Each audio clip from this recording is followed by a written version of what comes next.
Welcome to the show. I'm Antisocial. And this is the Antisocial Network. I want to talk to her, but my face is up against the wall. Yeah, I think she wants to talk to me, but I'm antisociable. Yeah.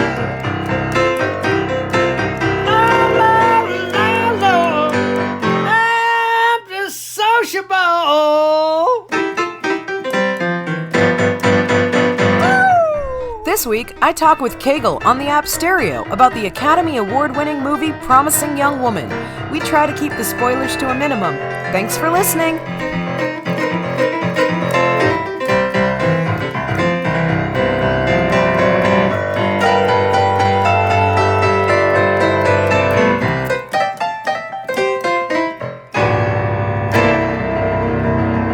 I'm antisociable, honey. Yeah. Hey guys! Today, I'm introducing you all to my friend and longtime Stereo co-host, Kegel. She is a comedian, actor, writer, musician, beauty expert, cat rescuer, feminist, and a style icon. We got on Stereo in February to discuss how this movie had affected us, and because Emerald Fennell just won the Academy Award for Best Original Screenplay this past Sunday, I thought it would be fitting to post our talk this week. This episode doesn't include any huge spoilers, but we do discuss possible endings that do not happen, that we hypothesized about, and we allude to some plot points with details about locations and character relationships.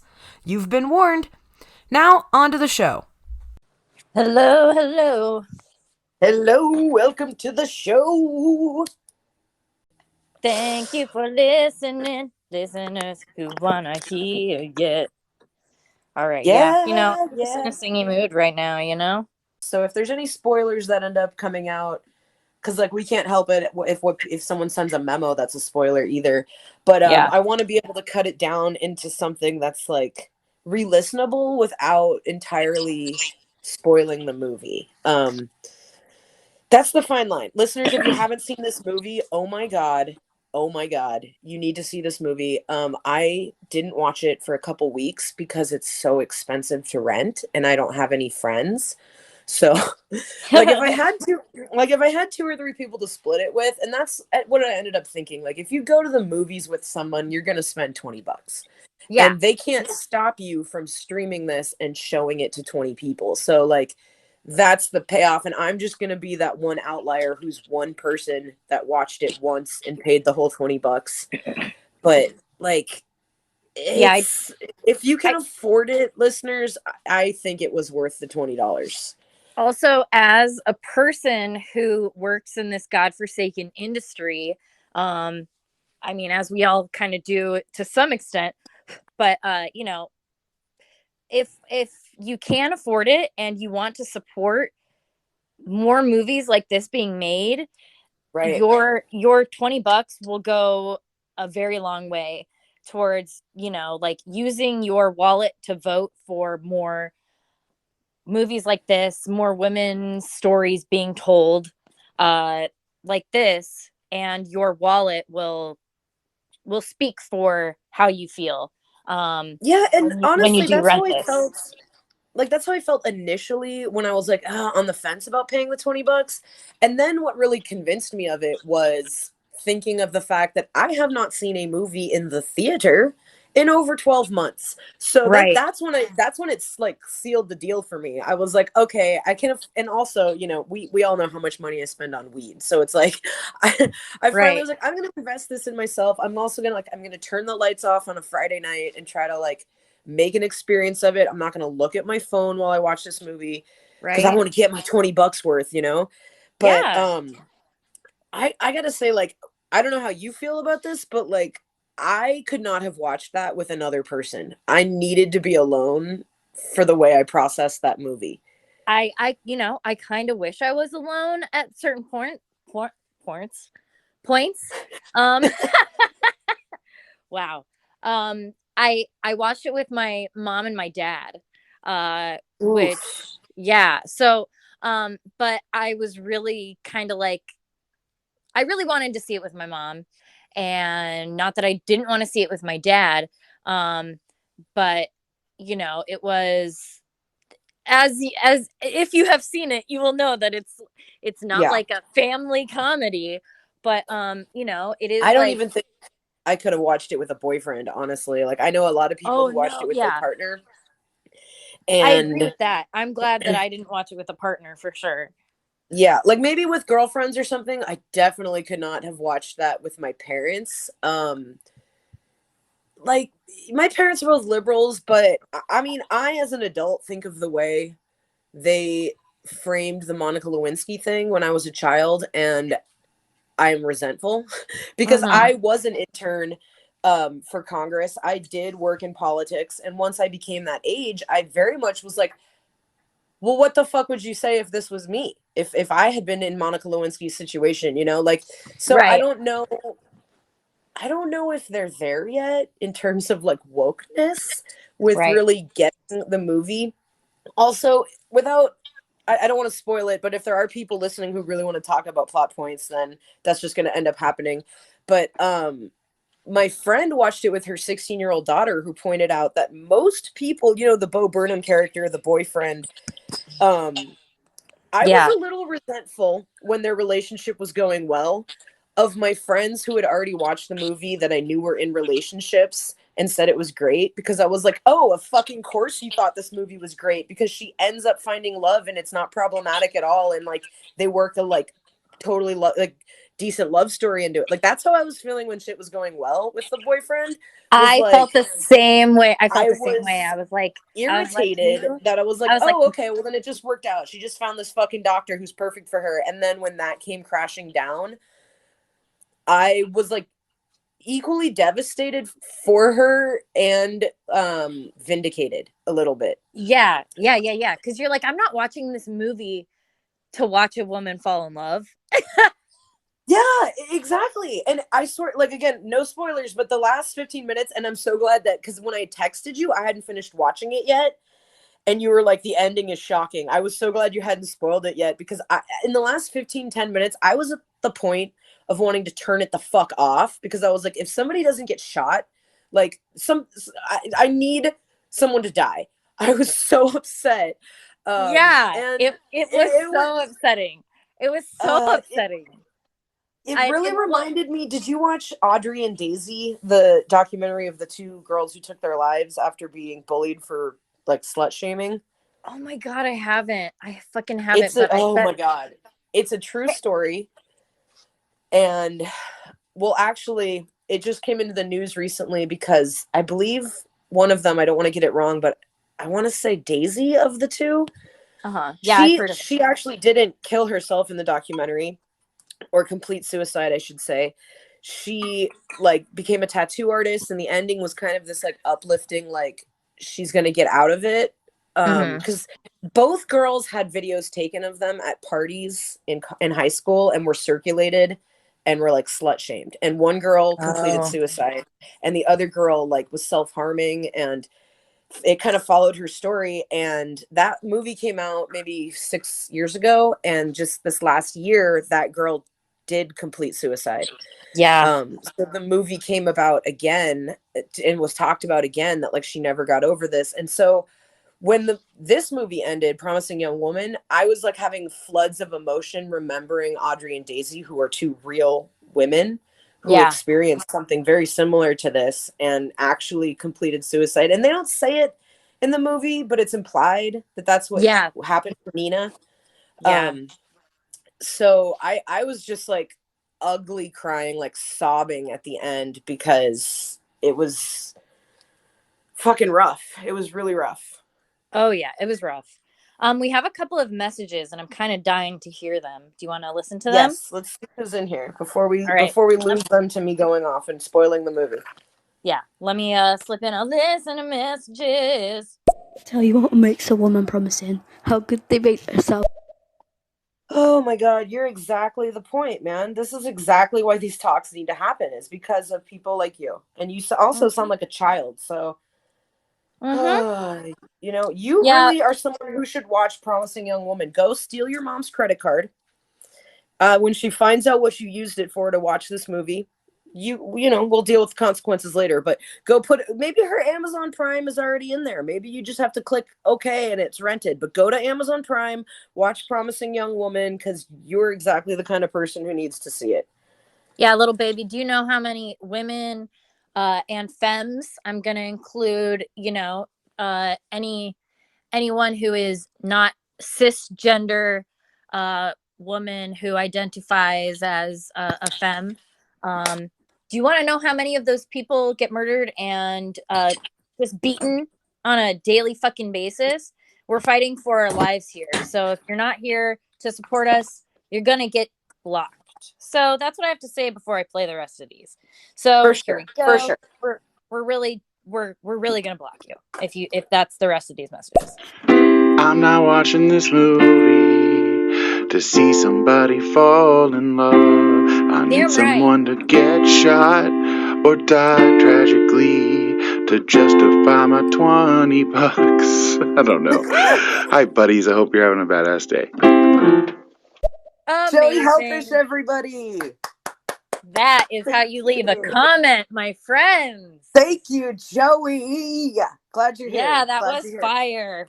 Thank you for that amazing comment. We've got a few more messages here. Let's just get through them and see what our friends are thinking. All right, here we go. Listen to messages.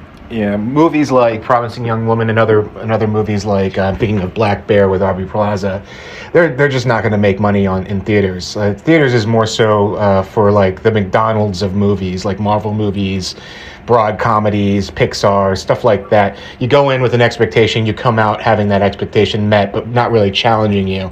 That's why VOD and television streaming platforms nowadays are a lot more interesting, and that's why a lot more interesting writers and directors and actors are now flocking towards that platform and making long form storytelling. That's a great point. Yeah, thank you for that comment. I'm not familiar with the Aubrey Plaza movie he mentioned. Are you? I'm not familiar with it either, but I am very I missed the interested. name. So if you want to leave It's another something comment, about- if you're still yeah. here, something Bear, I heard. I'm sure we could Google it. Yeah, But if you're still here, I'm send gonna us a Google it message right about now. it. Black Bear Aubrey Plaza. It is called Black Bear, and it is starring Aubrey Plaza, and it's a 2020 drama. Okay. A filmmaker plays a calculated game of desire and jealousy in pursuit of a work of art that blurs the boundaries between autobiography and invention. That's cool. Mm. But yeah, what this comment reminded me of is like even people who are like lower level in the film industry, like myself, we are even passive film fans. We're all interested in the things that people who do get to go to like film festivals are interested in. If something's making waves at Cannes or Sundance or something, we usually get their picks or whatever like a year later, when they come out in the theaters. But because of streaming and kind of like the rooting out of the middleman right now with the pandemic, we're kind of all able to attend film festivals in our own homes at our own like leisure if we want, which is really cool. And if you were to go and spend money on an actual film festival ticket or a movie theater ticket or get popcorn or pay for parking or get a lift to go there or right. like the gas, like I'm not saying that I'm not going to do these things when the pandemic is over and I'm not going to enjoy the shit out of it when it happens, but like since it's not available right now, I do love that because we're not able to go out and experience these things, that it's kind of being forced to it forces us to bring it home to our audience. And that's another cool thing that I'm seeing with online entertainment, like with comedy shows moving to Twitch or Instagram Live or all these other platforms, YouTube. that's another way that we're just completely cutting out the middleman of producers and, you know, people who like say this show can or cannot exist. Podcasts, for instance, like just being able to say, hey, I have an idea and I'm going to do this and I don't need a budget. I'm just Right. going to put it out there, and no one, it basically, it doesn't give anybody the opportunity to tell you no. And Absolutely. that's Like, the best I part. honestly, I think that's one of the best things that's going to come out of the pandemic / quarantine is kind of, I mean, I don't want to be like too hyperbolic or exaggerate, but I think this is going to be like a little bit of a cultural renaissance because there will be holdovers of all of these things once this ends. Yeah. I think stereo is an example of that. Like, this launched in the middle of the pandemic. There's a bunch of streaming services that launched in the middle of the pandemic. And a lot of people who were out of work who just said, fuck it, I don't need permission anymore. But all of those are reasons why I just, was like, $20 is nothing. It's like a drop in the bucket when it comes to like supporting things like that, like small creators, people who aren't going to make it big in the theaters. So it's, Right. I don't know, it's worth it. I don't want to like, I hesitate so much to hype movies up because then when people finally watch them, I'm like, oh, I don't know if it's going to be what I said it was, but like this, I'm fully confident. Like, it's worth the fucking $20. And if you pay it and you don't think so, like, you're the problem. I'm just going to say true. that. Like, Yeah. Yeah. That's if true. you paid the $20 for this movie and you don't get the message, then you fucked up somehow. Yeah. Yeah. There's definitely a journey. There's a roller coaster that it takes you on. There are visceral feelings that you feel. It tells one hell of a story. And, I watched it, I think like 2 weeks ago. And, it's one of those things that you just can't stop thinking about, where it's just like, I can't believe they did that. But also they did that because it happens. Like, I wanted to watch it twice in the 48-hour period that you get to rent it, but it's honestly like so unforgettable. You don't need to. Like, I considered it, but it was right. It was so emotionally draining and captivating that like there was no part I needed to like re-go over. Like, there's 3 points. Well, one was like I almost cried, and then 2 I full on cried that I can remember clearly where they were in the movie and like what about it triggered me. And I don't know. I've talked to one man who saw the movie about how he felt about it. So I don't know exactly how it affects men. And he is somebody who kind of already gets it. Right. So yeah, I would be really curious to know how the general bro frat public would receive this movie. Yeah, that is an interesting query. We have quite a few messages I would love to hear, since we just asked for some different perspectives there. I'd love to hear what other perspectives we get, and I'm fully aware that some of these may be trolls, but some of them may be our cool ass friends. So let's listen to some messages. Yeah, it's a movie called Black Bear. It just came out around the same time as Promising Young Woman. Check it out. It's. I think you'll probably like it if you like Promising Young Woman. And I'm Terrible Thing. Thank you, Terrible Thing. You're not a terrible thing. You're a well. I already follow you, so person. I must have decided at some point you were all right. Haha. Cool. See, I told you, Terrible Thing. You're not a terrible thing at all. You're a wonderful person, human being. And you're doing great. You're doing great. You're doing it right. All right, let's listen to some more memos. Oh my god! Hey girls, hey. Oh my god! Hey. We're here for the girls, the gays, and the theys today. Welcome. Yeah. I mean, we're like two of the most like deep voiced blonde women probably out there, and we get, oh my god. I know. I don't know what that was, but so it's all good. As I take another drag. Here we go. Right? I'm rolling a blunt. Yeah, here we go. Listen to memo. It might be a cultural renaissance, but just wait until the barrage of quarantine-centric movies gets out of people's systems. Oh man, 2022 is going to be horrible. I What I'm agree. waiting for is the COVID related baby names that we're going to get. Oh no. You think that's gonna happen? Oh, yeah. Oh, yeah. Like people are gonna There's name going to their be kid like Rona? little Quarantino and Little Quarantino? yeah. Yeah, there's going to be a little Quarantino and I don't know. Covita. Little Covita? Quarantino and Covita. Living Covita Loca. Yeah, it's gonna happen. It's gonna happen. Well, I just made a parody song that I'm gonna have to do now. Living Covita Loca. Yeah, do it. Okay, so back to Promising Young Woman. For me, like, okay, they were in the. Again, I don't want to do too many spoilers, but they're in the bar, like the first scene, just saying horrendous shit about women, and that's the kind of setting it starts in. Is a group of bros in a bar drinking, talking shit on women, and that was it for me the first time that I already wanted to cry. I was like, we were like 10 minutes in, and I'm just like, I already can't fucking deal with this. Cause like we hear shit like that on stereo all the time. Like when I do talks with Annie, we hear shit like that on all the time. And it's just like, I already live a life where I hear men say that in real life to my ears. And so I'm like, I immediately was like, I don't know if I'm going to be able to handle this movie.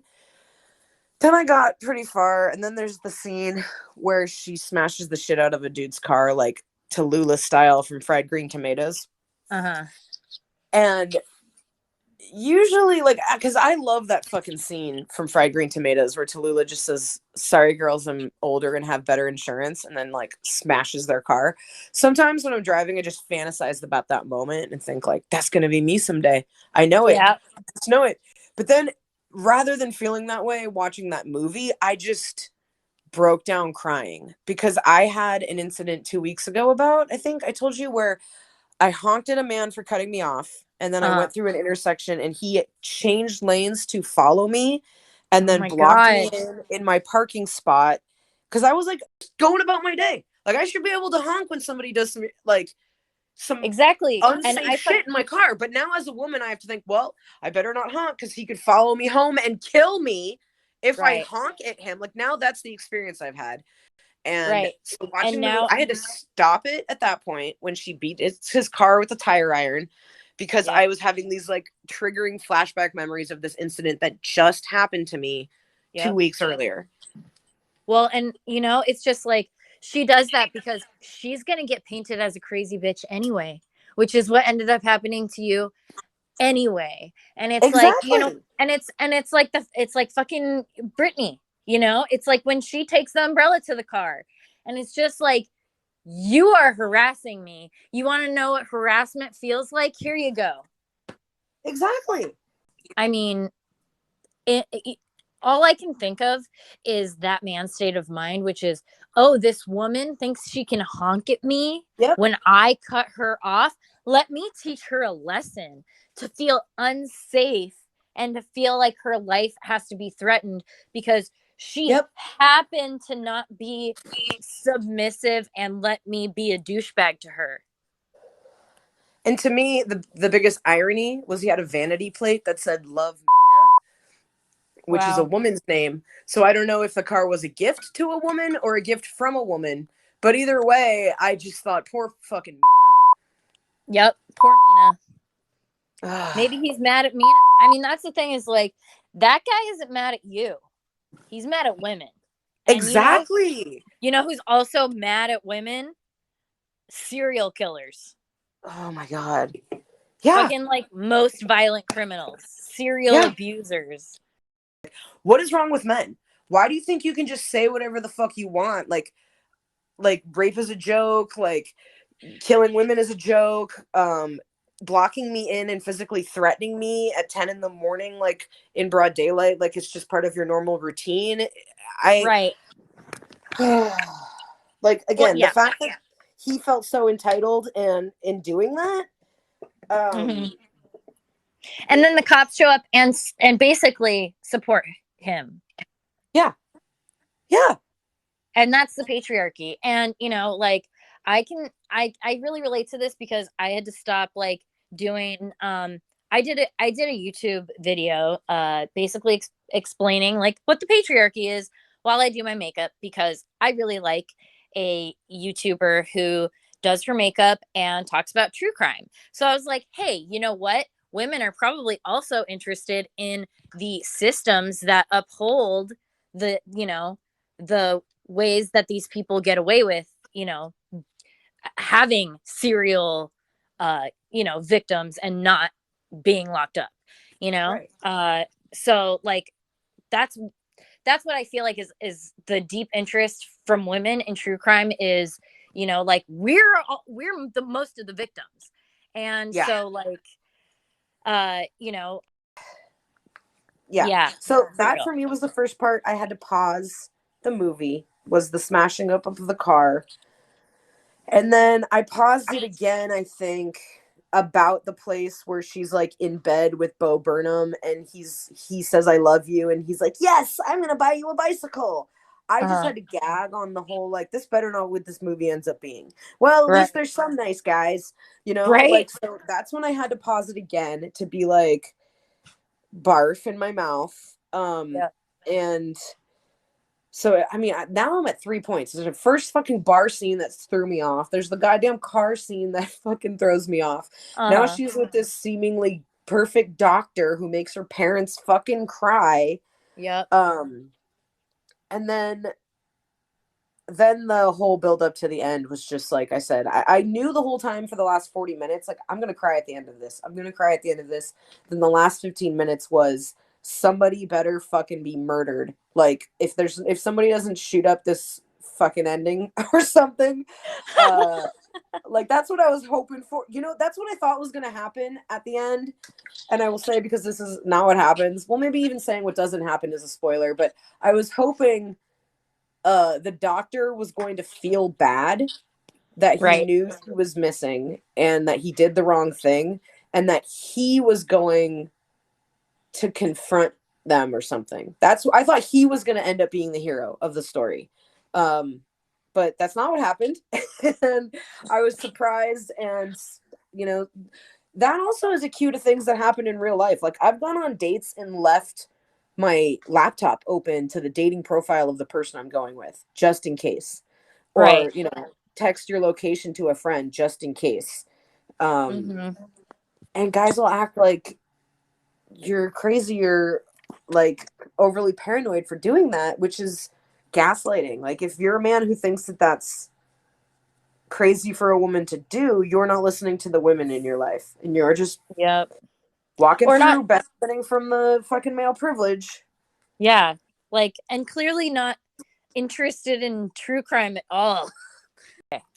I really disagree with men's like thinking process sometimes. Like women should be entitled to whatever they think, whatever they want to say should be able to be pronounced in the way that they want. They don't have to be held back, which is fucking annoying and bullshit. But yeah. Hell yeah. Agreed. Yeah. Speak. Guys, thanks for hanging out with us. We are Antisocial and Kegel. Find us on the Insta, on the interwebs, on the YouTubes, on the podcasts, and you know, we'll see you real soon. Maybe we'll do one of these again next week. I don't know. Who knows? Yeah, on the flip side, if Vader's still here, we give you forehead kisses and we normally would say goodnight, but we're not going to say goodnight. We're just going to say you don't have to go home, but you can't stay here. Yeah, but thank you for listening. Thank you for hanging out with us. Thank you for the claps. Thank you for the messages. So good. All right, guys. Have a good afternoon, guys. See the blessings in the shit.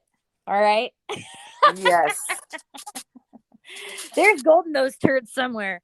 No, that's not the message. It's, you know, trolls provide entertainment, and that's the upside to that. So have a wonderful rest of your day. We'll see you soon, or talk to you soon.